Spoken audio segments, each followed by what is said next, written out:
She said it like it was nothing. Like she was passing the bread rolls or commenting on the weather.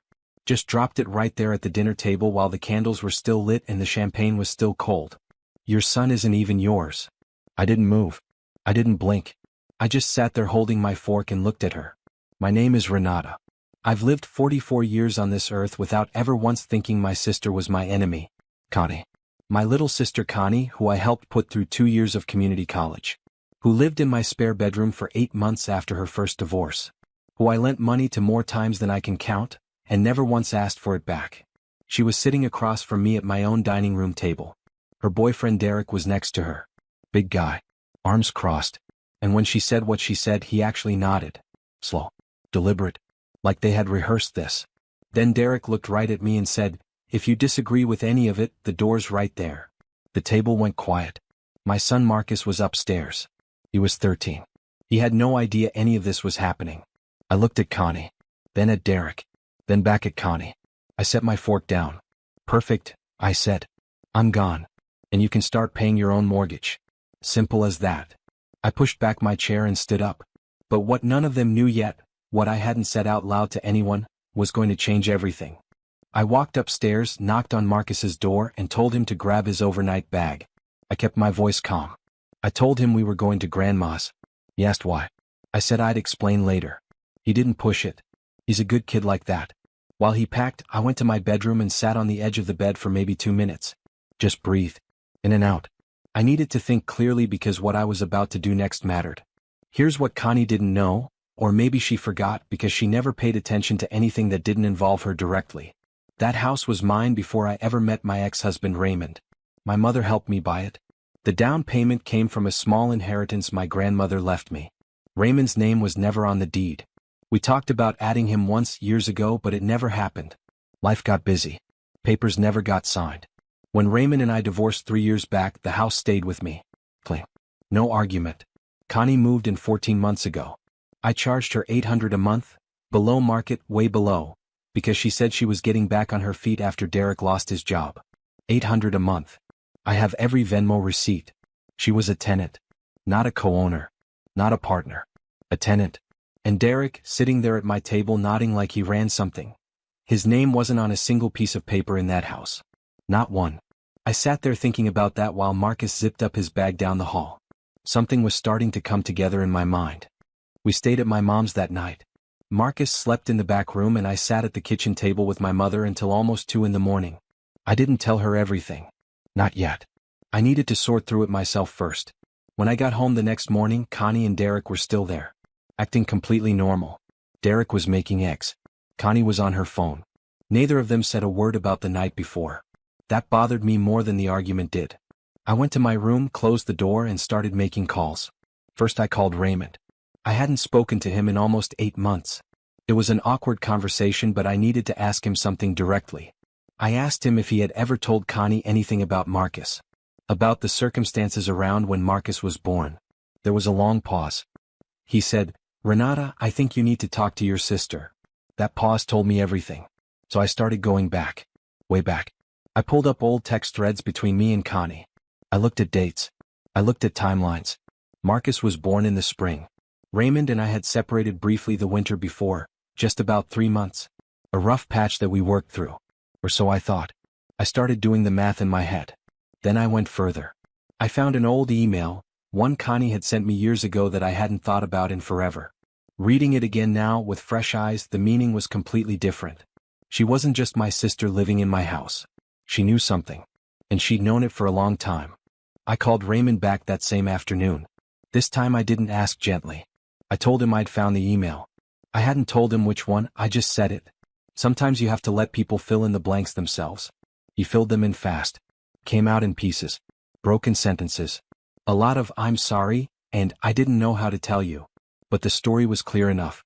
During that 3-month separation, the one I thought was just a rough patch, Raymond and Connie had gotten close. His word was close. I didn't ask him to elaborate. I didn't need to. Marcus was born 8.5 months after Raymond and I got back together. Raymond said he'd had suspicions for years but never said anything because a DNA test was never brought up and he didn't want to blow up the family. He said Connie had reached out to him recently. In the last few months. That's what started all of this. She had told him. Confirmed it.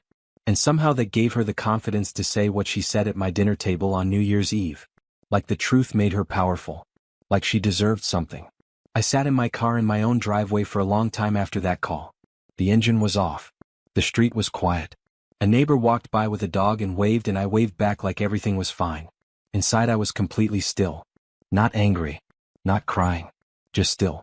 Because I already knew one thing for certain. I was not going to react. I was going to plan. The next 3 days I acted completely normal. I made coffee in the morning. Said good morning to Connie. Nodded at Derek. Went to work. Came home. Made dinner. Watched TV. Normal. Calm. Quiet. Connie actually seemed relieved. I think she expected me to explode. When I didn't, she relaxed. Started acting friendlier. Even apologized once, sort of. She said things got heated on New Year's and that she probably could have chosen a better moment.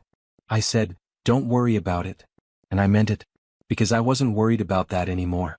I had an appointment with my attorney on day 2. Her name is Paula and she's been handling my paperwork since the divorce. I laid everything out for her. The lease arrangement with Connie, the payment history, the deed, all of it. I asked Paula what a proper eviction timeline looked like in our state. She told me. 30 days written notice. No lease agreement beyond month to month. Clean and straightforward. Then I made a second appointment. This one with a family counselor who also handles DNA testing referrals. I wasn't doing anything with that information yet. I just needed to understand my options around Marcus. What was legal? What was smart? What would protect him? I didn't tell Marcus anything. He was 13 and he didn't need to carry this. By day 3 I had a folder. Printed documents. Dates. Receipts. Screenshots of every Venmo payment Connie had ever sent me. I also had that old email printed out and paper clipped to the back. Everything was quiet on the surface. But underneath it, the ground was already shifting. On a Tuesday morning about a week after New Year's, I came downstairs early. Connie and Derek were still asleep. I sat at the kitchen table with my coffee and pulled up my phone. I had one more thing to check. A few days earlier I'd remembered something small. Back in October, Connie had asked to use my laptop to print something. She said hers was out of ink. I didn't think anything of it at the time. But when I opened my browser history that morning, I found she hadn't just printed something. She'd been in my email. I could see it in the login activity. A session from my own home IP address, on a device that wasn't mine, going back further than October. She had accessed my account at least 4 times over 6 months. I took screenshots of everything and sent them directly to Paula. That changed things. That wasn't just family drama anymore. That was something else entirely. Paula called me back within the hour. She said depending on what Connie had accessed or forwarded, we might be looking at more than just an eviction. She told me to stop using that email account and to document everything going forward from a new one. I did exactly that. That same afternoon I had the eviction notice prepared. 30 days. Legally clean. Paula reviewed every word. I also contacted a locksmith, not to change locks yet, just to have someone on standby. That evening Connie made pasta for dinner and asked if I wanted some. I said sure. Thank you. I sat across from her and ate and smiled and let her believe everything was fine. She had no idea the folder with her name on it was already sitting in Paula's office. I chose a Saturday morning. Deliberately. Derek was home. I wanted him there. I wanted both of them to hear it at the same time so there was no version of events later. No, he said, she said. No, I didn't know anything about it. I came downstairs around 9. They were both in the living room. Derek was watching something on TV. Connie was scrolling her phone. Coffee cups on the table. Comfortable. Relaxed. I set the envelope down in front of Connie. She looked at it. Then at me. What's this? 30-day notice, I said. You have until February 8th to be fully moved out. The room went quiet. Derek sat up slowly. You can't just. She can, I said. Month to month. No lease. It's all in there. Paula Hendricks prepared it. Her number is on the last page if you want to call. Connie's face shifted. That relaxed expression folded in on itself. Renata. We're family. I know, I said. That's why I gave you 30 days instead of sending it through the sheriff. Derek started to say something about rights and how this wasn't legal and he'd look into it. I let him talk. When he finished I told him his name was on 0 documents related to this property and he was welcome to verify that at the county recorder's office. He didn't say anything after that. Then I slid a second paper across the table. A printed summary of the unauthorized email access. Dates. times. IP logs. Paula also has this, I said quietly. What happens with it depends on how the next 30 days go. Connie looked at the paper and said nothing. That silence was the first honest thing she'd given me in years. Connie and Derek were out in 26 days. They didn't make it to 30. I think once Derek actually looked into the legal side of things, he realized fast that he had no ground to stand on. They found an apartment about 15 minutes away. Connie texted me the day they left. Just said, "We're out." No apology. No goodbye. I changed the locks that afternoon. My mom called me a few days later.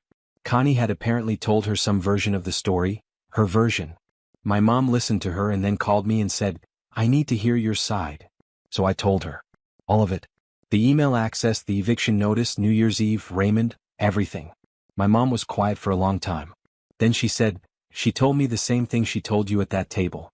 About Marcus." I closed my eyes. "And what did you say?" I asked. She said, "I told her that boy has been in our family since the day he was born and nothing she says changes that." I had to hold the phone away from my face for a second. Now, the thing they found out later. Paula had forwarded the email access documentation to a cyber attorney. 2 weeks after Connie moved out, she received a formal legal letter. Unauthorized access to a private account is a federal issue. It wasn't a lawsuit, not yet. But it was real enough that Connie had to hire her own attorney to respond. That cost her. Significantly. As for Marcus, he's still my son. In every way that matters, he always will be. I'll decide if and when and how to handle the rest of that when the time is right. On my terms. I didn't scream. I didn't beg. I didn't fall apart. I just made sure that when the dust settled I was still standing, and that felt completely, utterly, and entirely complete.